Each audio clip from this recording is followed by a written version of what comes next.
Women bleed on the birthing bed. Ian! Hello and welcome to Shit Literature, and today we will be reviewing As I Walk These Broken Roads by Davis Aurini. And I'm not going to go into his infamy on the internet.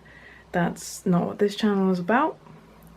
But suffice to say, the reason I'm reviewing this book was it was free on Amazon, because I have Amazon Prime, and I saw it advertised on his website, which I enjoy reading for a laugh sometimes. I thought I'd read this book because I thought, well, if the website's anything to go by, this book's going to be equally as terrible. Let's just start with the plot. Now, the plot is set in the future, approximately 100 years or 150 years after a nuclear bomb or nuclear war has ravaged, let's say, the world, but this is in North America. And it revolves around two characters which go by the name of Wentworth and Rax. Now, I've seen these names lampooned before. I have to say Wentworth is a name that's quite common. It's the name of a place in many places. But the weird thing is about Wentworth is his first name is Ian, and Ian is one of the most unintentionally hilarious names. I mean, and I mean that in a good way. Like, to all the Ians out there, specifically well-known hilarious Ians such as Ian aka iDubbbz, you know, Ian is a comedy name, and it has like the ordinariness to really, you know, hit hard, if you know what I mean. Like, say that there was like a, see, this is the thing, right? It's set in the future, it's this hard-hitting, violent kind of setting, you know, frontierism, and one of the characters is named Ian. There's lots of fighting in it, and when you think, you know, that's less building tension, the way to cut that tension is to just have somebody go, Ian, you know, right in the middle of it. As for Rax, your standard futuristic name, I suppose.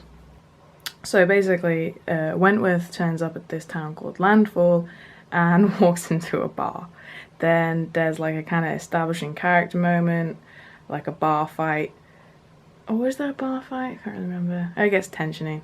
Anyway, after that, he goes to find this mechanic called Rax because his motorbike broke down somewhere outside of town and Rax is the only guy that can fix it. Therefore, they bond over the manliness of fixing things. Ian, not really like an overarching plot, you know. Say, like, you could summarize Lord of the Rings' plot very easily.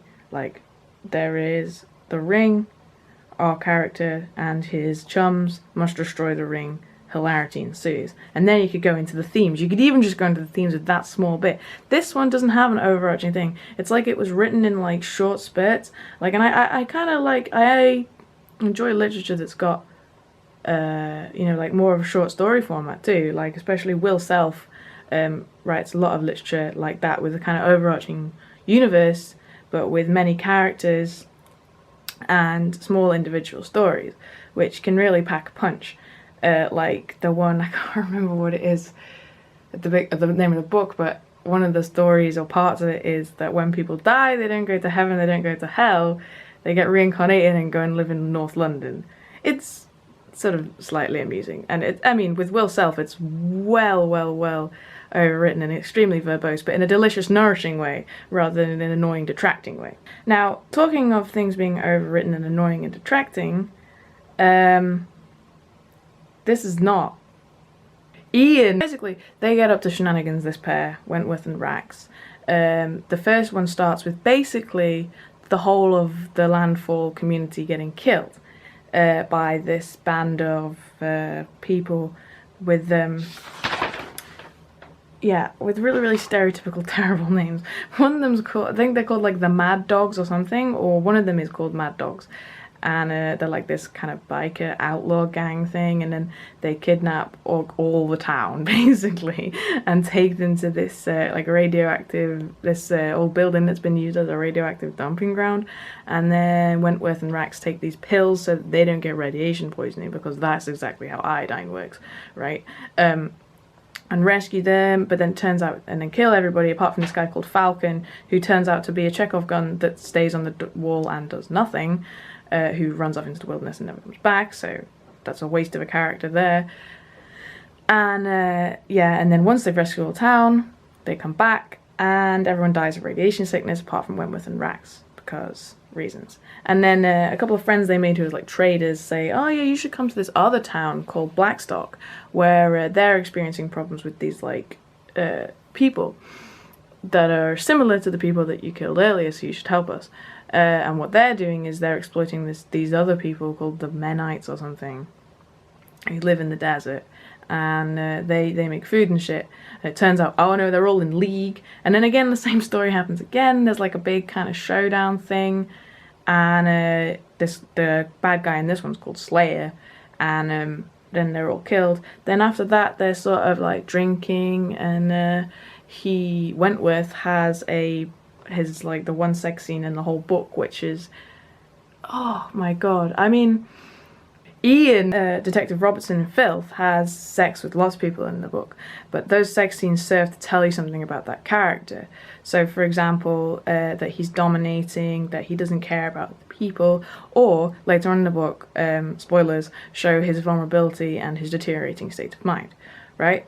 Or the sex scene is designed to show like a deep, meaningful connection with another character. So obviously it's like to give the book some realism, so that you can continue to suspend your disbelief. For example, in Trainspotting, where Renton and Diane have sex for the first time, which is like their fledgling love affair, which is a very disappointing sex act, which actually also still tells you something about Renton's character and also about Diane's character.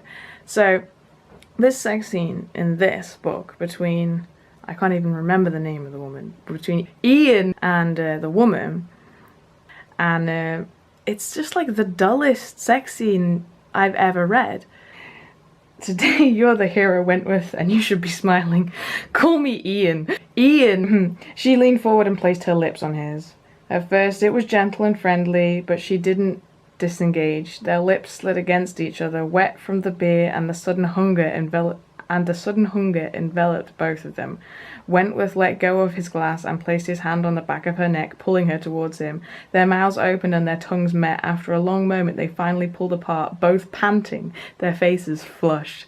Right? Who pants after kissing? Like, that's just... I mean, are they that unhealthy? But no, seriously.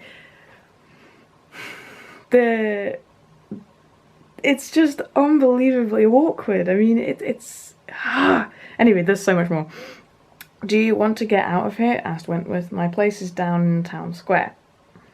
They put down money for the tab and they made their way out the bar. After exiting, Patricia pushed him against the wall of the roadhouse. "I haven't done this since I was 20. She pressed her body against him and they kissed again, briefly.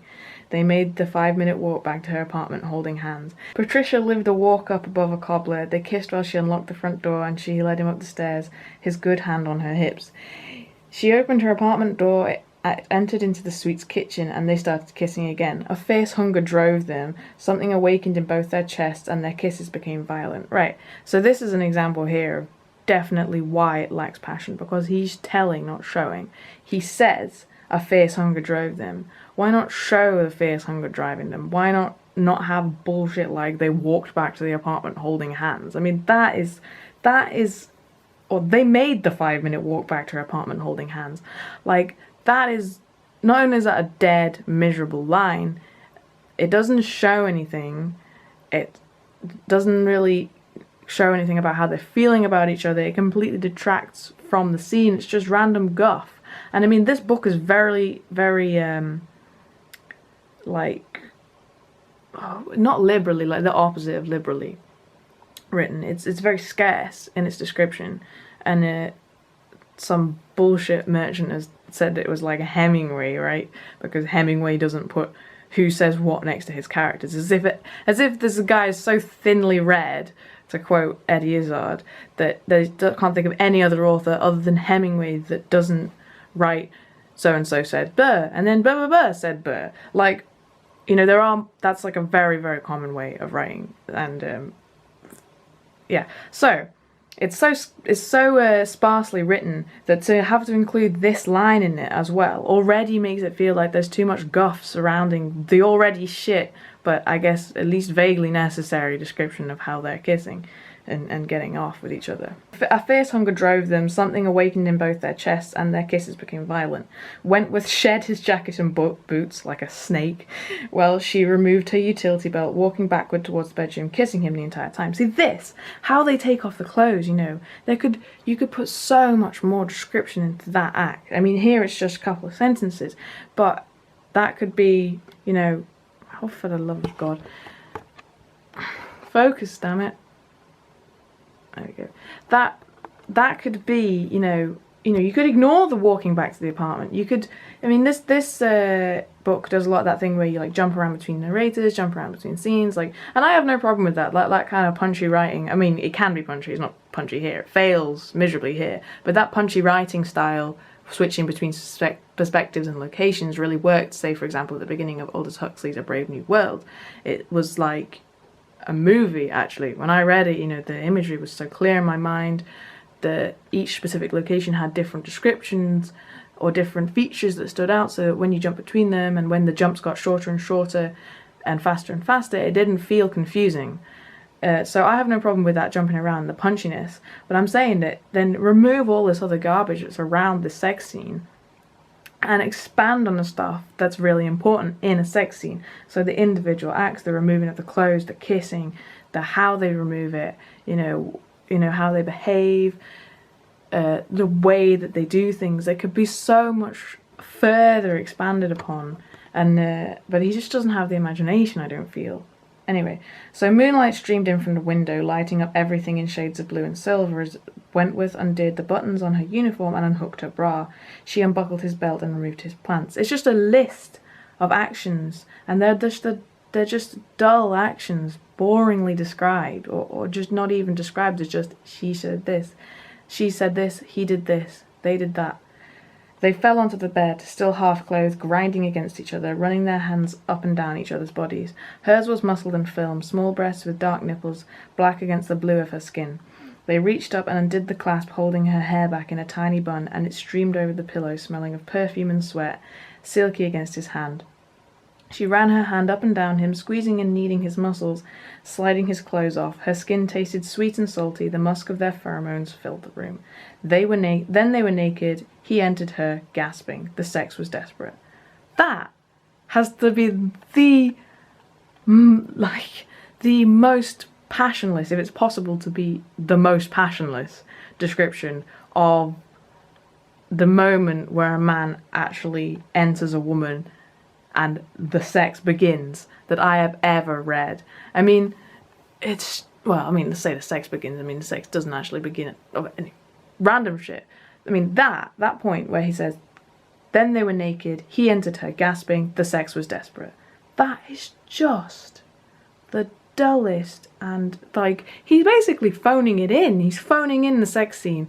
The one point at which a writer could really let loose and explore the characters at their most vulnerable and their most intimate with each other. I mean, obviously, it would be better if it was Rax and Wentworth, perhaps, because they're like friends and they're the two main characters.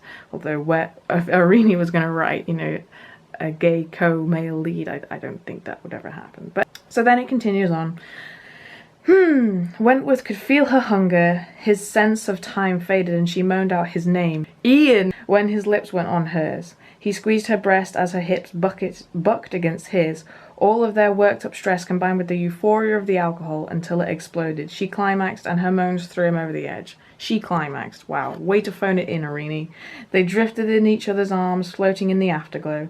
Patricia turned playful. She cuddled into his shoulder with soft animal noises while he ran his fingers up and down her back, making her shiver. You're a strange man, Ian. Ian! That's what they say. He leaned down and kissed her on her forehead. His breathing was beginning to fall into a steady rhythm, and the world was blurring with the onset of dreams when he felt Patricia's hand slide down his chest to his groin and began massaging him there, in his special place. He quickly grew hard again and rolled her onto her back so that he could work his mouth down her body. They made love a second time. Before there had been heat and need, this time there were caressing and tenderness. Their hands and mouths wandered gently over each other as they continuously changed position, too busy pleasing the other to seek their own climax. He fell asleep with no memory of orgasm.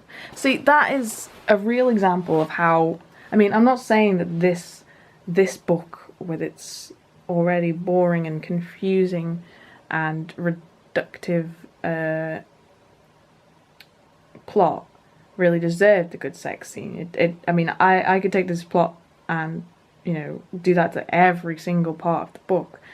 Just, it's like he misses the opportunities to expand and instead talks for hours about really, really dull things that aren't important. Like there'd be great long conversations about you know, what exactly specifically needs to be done on this bike that needs to be fixed, or you know, the specific gear changes and so on that happens in like a car chase. The car chase is so ridiculously over detailed with stuff that does not even, I mean, there is a car chase, for example, in the Da Vinci Code, right?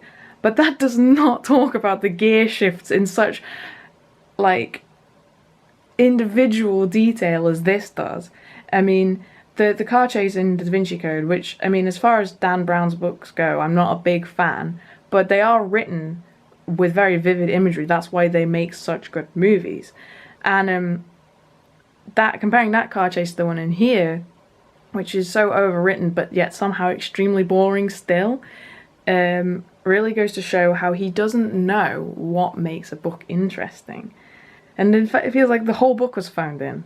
And which is kind of disappointing, because I was expecting a real laugh like I have when I read his review of Star Wars. You know, H. Bomber Guy's already gone into this with the women bleed on the birthing bed kind of, you know, I was expecting that from this book, but it's just dull, dull, dull, and occasionally very hilarious, but for all the wrong reasons. Ian, I mean, I saw in some of the reviews on Amazon before I got the book that they felt like the end of the book was just tacked on, but I don't think it's like that. I don't think it's like that at all. There is no overarching plot. There could have been. He could have used this whole thing of Wentworth's past pursuing him much more strongly, and that the whole point was they were running, and that would have given it a lot more tension to the book, because being on the run is frightening.